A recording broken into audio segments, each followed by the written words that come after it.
آئی جی Punjab doctor عثمان انور کے احکامات کی روشنی میں شہید کانسٹیبل نعیم اختر اور شہید کانسٹیبل مظہر اقبال کے یوم شہادت کے موقع پر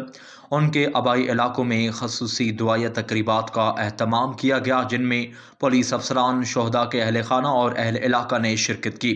تقریبات کے دوران دونوں شہداء کی آخری آرام گاہوں پر حاضری دی گئی، لحدوں پر پھول چڑھائے گئے اور پولیس کے چاق و چوبند دستوں نے سلامی پیش کی۔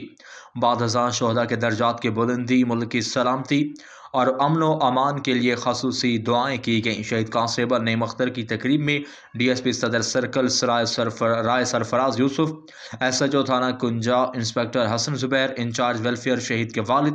ماسٹر خالد محمود اور بھائی شرجیل سپرا شریک ہوئے،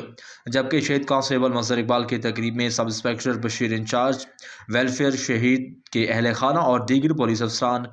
موجود تھے۔